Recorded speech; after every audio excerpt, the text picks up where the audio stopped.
আমরা সবাই সুস্থ, কিন্তু অনেকে এখনো অসুস্থভাবে পড়ে আছে। কেউ আছে প্রতিবন্ধী হয়ে। সেরকম একটি প্রতিবন্ধী মানুষ আমাদের গ্রামে এসেছে। প্রতিবন্ধী বাবারও একটা পা নেই, তার সন্তানও একটা প্রতিবন্ধী, তার এক পা কাটা, সে এক পায়ের উপর চলাচল করে। তার একটা সন্তান আছে, সেই সন্তানও প্রতিবন্ধী। যদি আপনারা চান আমরা এই মানুষের পাশে দাঁড়াতে পারি এবং তাদেরকে সামনের দিকে এগিয়ে নিয়ে যেতে পারি। তার একটা সন্তান প্রতিবন্ধী, তারও কিছু একটা চিকিৎসার প্রয়োজন। আপনারা কোথায় যোগাযোগ করছেন? গ্রামে গ্রামে টাকা তোলেন, কিন্তু আপনারা কিভাবে জানলেন যে আপনাদের বাচ্চার কি সমস্যা? আঘাত পায় সমস্যা। তো তার জন্য আপনাকে চিকিৎসা চাইছেন? মেডিকেলে কি বলছে? বাইরে নিয়ে যাওয়া লাগবে। বাইরে তো আপনাদের সেগুলো কাগজপত্র তো আছে?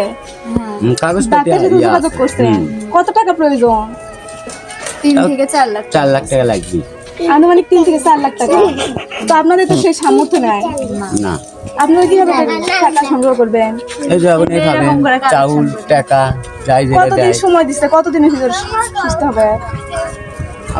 তাও তো এক বছর না, 1 বছরের ভিতরে সুস্থ হয়ে যায়। মানে অপারেশন করলে পাও ঠিক সেটা কি অপারেশন? পায়ে কি হয়েছে? রগে সে বাচ্চা হাঁটতে পারে না? না। মা তো তাহলে আপনাদের তো সেরকম কোনো স্বাভাবিক মানে চলার মতো তো সেরকম কোনো কিছু নাই। আপনাদের যদি সেরকম চলার মতো কোনো কিছু থাকে তাহলে আমাদের বলতে পারেন। চলার মতো কোনো কিছু নাই বাবা। আপনারা কিছু টাকা জোগাড় করতে পারবেন না? সেরকম কোনো সামর্থ্য আছে না। এই পর্যন্ত আপনারা কতদিন হলে টাকা তুলতেছেন, চাল তুলতেছেন? তাও 1 বছর হবে, আবার গ্যাপ গেছিল। কত টাকা উঠছে? তাও ধরেন 40 হাজার টাকা।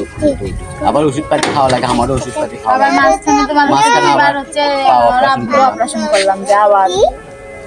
তো আপনি যদি কিছু বলেন, সাহায্য চান, তা তো কয়লে সন্তানের জন্য কোনো কিছু যদি চান, কেউ যদি আপনাকে সাহায্য করে আপনার এই কথার মাধ্যমে হয়তো। আসসালামু আলাইকুম। দেশবাসী যদি আমার বাচ্চার জন্য সবাই সাহায্য করতে চান, আমার জন্য সাহায্য করেন। আমার মেয়ের টাকার অনেক দরকার।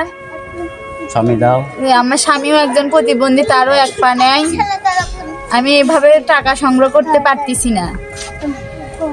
গ্রামে গ্রামে বলেন টাকা, চাল, ডাল এরকম। হ্যাঁ, আমার মেয়ের জন্য হচ্ছে যে যা পারেন টাকা পয়সা চাল ডাল একটু সাহায্য করেন। আপনি কিছু বলেন। আমি আর কি আমি তো এক পা আমার নাই। আপনাদের ঠিকানা বলেন। আমাদের বাসা হচ্ছে চকসুত্রপুর, চামড়াগুদা, বগুড়া। আসুন আমরা সবাই মানবিকতার পাশে দাঁড়াই, মানবিক কাজ করে আমরা সবাই